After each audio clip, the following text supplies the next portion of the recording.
다음 소식입니다. 검찰과 경찰의 수사권 조정으로 경찰은 비대해집니다. 공룡 경찰이라는 말까지 나오는데 경찰이 그만큼 효율적인 체계와 수사 역량을 갖췄는지 우려들이 있어왔죠. 대통령직 속 수사권 조정 후속 추진단이 곧 경찰에 대한 조직 진단에 착수하는 걸로 확인됐습니다. 홍성희 기자의 단독 보도입니다.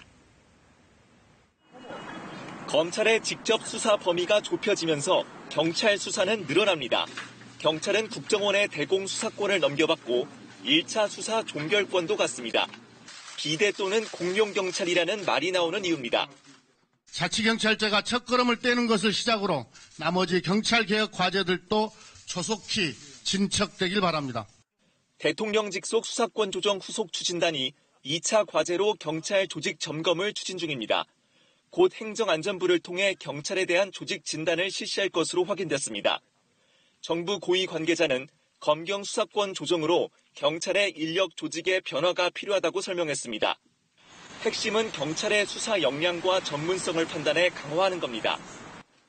검찰의 지휘를 받지 않고 독자적으로 수사하는 데다 송치 여부 등 법적 판단도 경찰이 스스로 해야 하는데 현재로서는 미흡하다는 게 청와대의 판단입니다. 특히 우려하는 건 권한 남용이나 부실 수사입니다. 일선 수사관들의 수사 기록을 간부들이 세밀히 챙겨야 한다. 그러기 위해선 지금보다 촘촘한 수사 지휘 체계가 필요하다고 추진단 회의에서 경찰에 요구한 것으로 파악됐습니다. 예를 들어 경찰서 수사과장의 경우 사건이 너무 많다 보니 사건을 일일이 보고받지 못하는 상황을 개선해야 한다는 겁니다.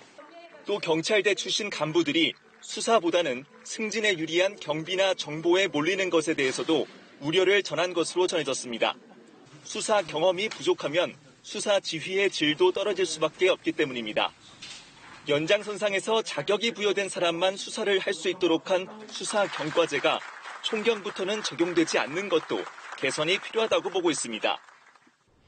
추진단은 수사권 조정 관련 시행령의 시행 시점을 내년 1월로 보고 있습니다. 따라서 남은 기간 경찰 조직 개편 작업도 속도감 있게 이루어질 것으로 보입니다. KBS 뉴스 홍성입니다.